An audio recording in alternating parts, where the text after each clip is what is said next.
Now, whenever you speak about, well, South African football, you speak about legends, you speak about those who have been before us, and one name in particular that will forever resonate when it comes to South Africa and soccer is our guest for tonight, Ria Ledwaba. Something drives you first and foremost, at the bottom of your heart, to be involved with sport. Sport is tough, generally it's cutthroat. But then for a woman or female to actually want to say, I want to go into football in particular, you must be cut higher and bigger than most of us, because it's not child's play, football. How did that journey begin for you? Just to be involved with the so-called men's world. That's what football is all about. It was all about men. You know, we didn't talk about women playing football at that time. But the fortunate part is that I was born in a family of boys, and all of them played football. And I'm talking about football, the street football, you know, with a soccer ball that you have made it your own. You know, so I followed up. My next door neighbor, nearest next door neighbor was a boy. So it's either I watch him play, you know, or I play with him. And unfortunately, I never played. I would watch him play. So that's where the love of football comes from. I remember the principal of the school. He called me Maspikir. And I didn't understand then, but later on I tried to check what this Maspikir all about. It's somebody who wants to strive, somebody who wants to try everything, you know. And he said, you know, when I look at you, and I was still at primary school, and he would say, you are going to be our parliamentarian. That's how he called me from there. And, well, I finished my primary school, went to high school, and I was seen there in the field of play, either softball or football. I was there. Yes, I did play basketball. My first award was when I was the best basketball player at a college. Yes. So that's what I did at school, and that's where I am. Parliamentarian didn't evolve. I'm sorry? That bit of you being the first parliamentarian. You stayed away from it. You started I sports. think it will still happen, although I heard the new youth president saying, no, our parliament can never be an old age. So I was looking at that, maybe I would never be there. But, you know, we can't all be parliamentarians. We can be parliamentarians in our own field, which I think I have achieved that. Okay, that's it. I'm now Maspikir Senior. Yeah. I'm starting this club, and we remember the days when this short lady, white hair, football, hey, I dated a soccer player. You know, I dated a soccer player, and he was not really a star, but he was a brilliant soccer player for a team called Naughty Boys. So one afternoon I was just driving around, and I saw young boys playing in a field. You know, when young boys can play the whole day. So I stopped because there was this Chippies Little League competition. So I stopped and I watched them, and then during their break, and then I asked them, would you want me to register you in the Chippies Little League? They didn't even know what was it. And they said, no, fine, we can. And most of them were actually Naughty Boys players, their parents, you know, because there were no junior leagues. It was just Naughty Boys there. The other players would just say, we are Naughty Boys because my father is a Naughty Boy a member. So, and that's what happened. And I took, and to register was to buy 14 chappies. You take the what do you call it? The rep. Did you know? Yes, you take the rep and then you go and register. That's how we registered. No money, nothing, and we registered, and that's how my football started. Let's speak about the football at the higher stage, so to speak, the South African Football Association. To that extent, we know that you wanted to run for high office in that space. Maybe let's first start with the reasons for wanting to go to high office, because, you know, it's not everyone who wakes up and says, now I want to serve my country, because once you're there, it's no longer about Ria Stars or a Orlando Pirates or a Kaiser Chiefs or Jomo Cosmos. It's about serving the country. Yes. Well, let me say, I was almost out of football. I wanted to do my own things, and I wanted to not necessarily have a team, but I was looking into managing players. I was looking into identify talent out there. And, because I served Safa as a chairperson of women's football when I was not an NEC member, so I never went to the NEC, would have and send our documents, and I didn't know who was presenting that document. But then I was invited. I was invited by some of the soccer politicians that were there, and I remember when I was called into that meeting, I was told that I'm on the other side, and I asked the question, what do you mean I'm on the other side? I'm not on any other person's side. What I want people to tell me is that, why do you want me to be involved in South African Football Association? That's what I want. I'm not on other side. Remember, there was Danny Jordan, there was Ivan Khosa at that time. So I said, no, I'm not. So people must not come with opinions, or their own opinion, that I'm on the other side. I'm not on the other side. And I remember it was a time also when Kirsten was running, yes, and I had an engagement with him also. I had an engagement with Dr. Jordan, and I have not been in engagement with Ivan Khosa, not at all. I was not in engagement with him, and at the end of the day I said, look, there are many things that I believe should be achieved in football. It's not only about being a member of the board.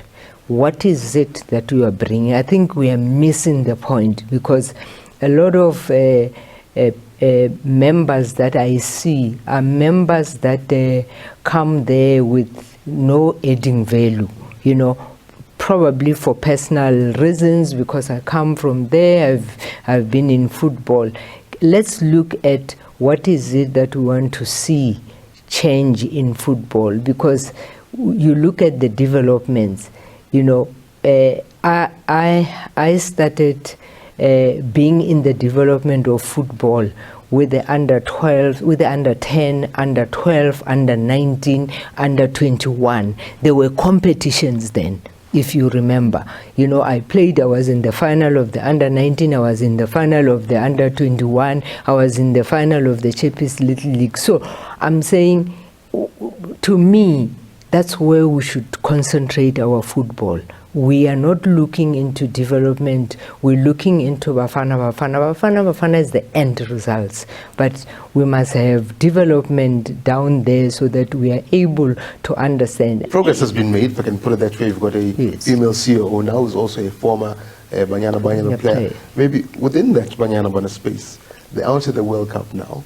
Yes. And just listening to the passion that you speak of within women's football. Yes. Has it taken us too long to get this team where it is? If things have been done differently early on, yeah, I think this team would have been much further.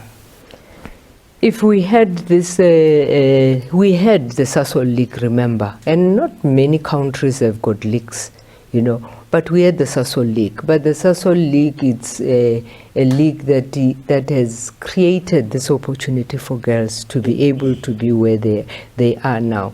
But I think we have done what we have to do as an association by creating that academy. For me, that academy was the key to the 80% that you see in that World Cup, because most of those girls that are there come from that academy. So you can imagine if each province had an academy, a high performance center, where government is sponsoring that high performance center in each province, you can imagine what we would have done with it. But knowing those girls, knowing their background, where they come from, seeing them for the first time at that high performance center and seeing them today, I can tell you those girls would surprise everyone. You're not done with South African sports. Yes. You run this little baby called the South African Gallery of Legends. Oh, my baby. We're in your space, so to Yes. speak now. Yes. The importance of documenting the history some of the history that we've just touched on now. I still believe our upcoming talented players, men and women, have to know the history where we come from. They would never be able to understand where we come from if we don't speak about our history. So the Gallery of Legends is about that. We're saying we want to document, the legends must document their own story. They've got so much to give. And we want to, when they come here, those young players, they must be able to hear it from them, from the legends themselves. It mustn't be me telling people about Pitso, telling people about Shakes Mashaba. Shakes Mashaba should be sitting here telling his own stories, his challenges as a player, because some of the young people, they think Pitso is just a coach. He played. Shakes Mashaba is a coach. He played. Trot Muloto, he played soccer and he became the coach at the end of the day. So we want these young players to be able to understand that it doesn't start with them. It started there. You know, it doesn't start with the 1995 champions. It started before them. They are those champions. They might not have brought those cup because it was not there then.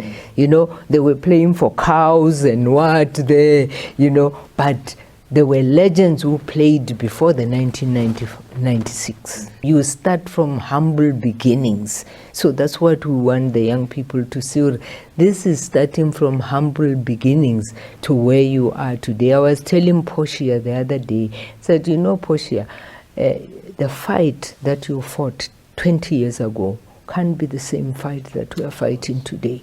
You have fought that good fight. That's why today you have Banyana that can stand up together and say, we are not going to allow any abuse by anybody, and we stand together as a team.